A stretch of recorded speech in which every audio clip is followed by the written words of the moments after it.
Hello. The second in the book A Long List, or shall I say the third, because Maddie Mortimer I read months ago when it was part of something. I can't remember what it was now, but I've already read the Maddie Mortimer one, and I've read Night Crawling, and this is the third from the long list.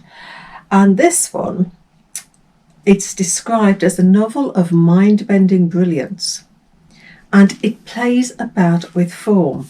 You'd almost think you were reading a non-fiction, but it's not. We've got a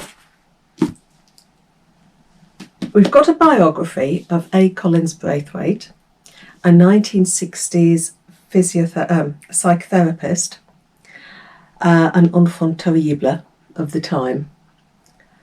And interspersed with that, we've got notebooks written by one of his patients. So it's a mix of notebooks and biography. We've also got a preface by an author, whether it's this author or an unnamed author, about how the book came into existence, how he was researching Collins Braithwaite, but there was very, very little about him that he could find. And suddenly he was contacted by somebody whose notebooks belonged to his cousin, and his cousin had written these about her time as a patient of Collins Braithwaite, patient-client. And she'd signed on with Braithwaite because she believed that he had a hand in her sister's suicide. Whatever she was discussing with him, whatever treatment he was giving her, resulted in her suicide. And she decided this because she'd come across a book that Braithwaite had written where he was talking about case studies, and she recognised her sister as one of the case studies. So she signs on with Braithwaite, but using a different persona, because she doesn't want him to recognise her from her sister's descriptions of her. And the persona she adopts is almost the polar opposite of what she is. She is very reserved and quiet, but her persona is not. And we're talking about 1960s now, when the beginning of sort of the sexual revolution and all that sort of stuff. And as you read,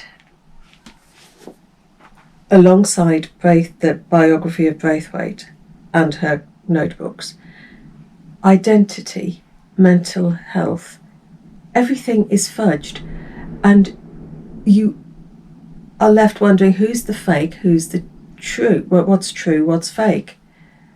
Because is Braithwaite also a fake? Is the persona he's adopting fake? The persona that the patient, the writer of the notebooks, is adopting is fake. And it's almost a sort of like a muddying of the waters. And you're left wondering about sanity and all sorts of stuff like that. It's a compelling read because you are drawn to her voice. You keep watching what she is doing, what she is writing about, because she seems to be losing her identity.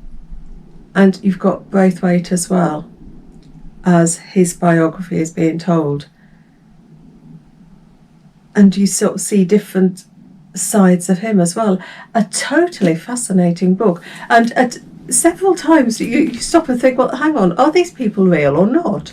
And you almost want to rush to Google and see whether you can find them, because it is written so that you think you are reading a piece of non-fiction, but you're not, if that makes sense.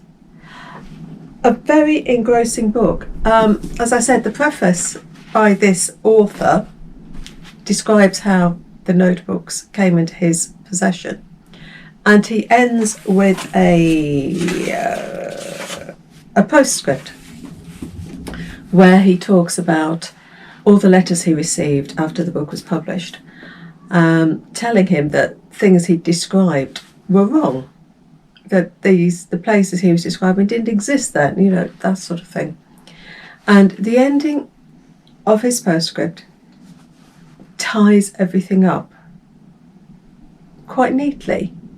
But again, because we've been looking at fake, truth, identity, sanity, does the ending tie things up nice and neatly?